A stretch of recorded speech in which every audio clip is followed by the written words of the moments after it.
કચ્છના રાપરમાં ઢોરની અડફેટે વેપારી અગ્રણીનું મોત થયું છે। ગઈકાલે આખલાએ અગ્રણીને અડફેટે લીધા હતા અને ત્યારબાદ તેમને સારવાર માટે લઈ જવાયા, પરંતુ તેમનું મૃત્યુ થયું છે। અયોધ્યાપુરી ચકરા પાસે આખલાએ અડફેટે લીધા હતા।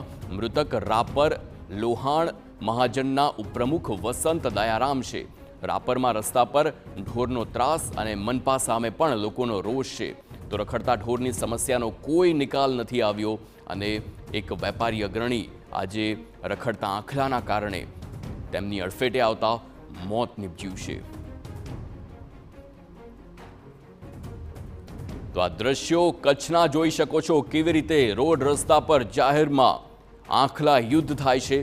વાહન ચાલકોને ખૂબ જ તેમના જીવના જોખમમાં રાખીને તેઓ રસ્તો પસાર કરતા હોય છે અને આ દ્રશ્યો જોઈને જ કહી શકાય કે સ્થાનિકો મનપા સામે કેવી રીતે રોષ ઠાલવી રહ્યા છે, પરંતુ આ સ્થિતિનું નિરાકરણ હજુ સુધી નથી આવ્યું। વારંવાર અકસ્માતની ઘટના, ઈજાગ્રસ્ત થયાની ઘટના, વાહનોને નુકસાનની ઘટના અને મોતની ઘટનાઓ પણ બને છે। તેમ છતાં મનપા નિંદ્રાધીન છે અને આ ઢોરને લઈને કોઈ જ કાર્યવાહી કરવામાં નથી આવતી। સંવાદદાતા જય દવે ફોનલાઈન પર છે। જય, એક વેપારી અગ્રણીનું આ આખલાના કારણે મૃત્યુ થયું છે અને લોકોનો પણ હવે મનપા સામે રોષ છે, વધુ વિગતો?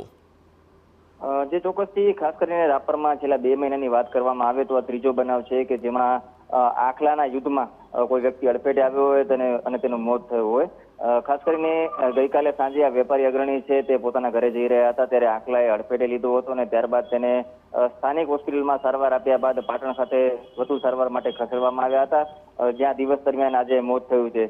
ચોક્કસથી સ્થાનિક લોકોની માંગ છે કે રાપરમાં અંદાજે 1000 જેટલા પશુઓ છે તે રોજ રખડતા જોવા મળી રહ્યા છે।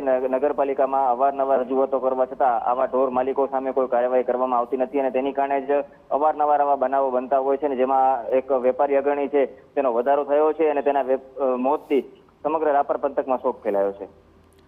સમગ્ર માહિતી બદલ આભાર જય। તો જે પ્રમાણે લોકોમાં પણ રોષ છે, રોડ રસ્તામાં રાપરમાં આખલાઓ જોવા મળ્યા છે અને આખલા યુદ્ધના કારણે મોટું નુકસાન થઈ રહ્યું છે।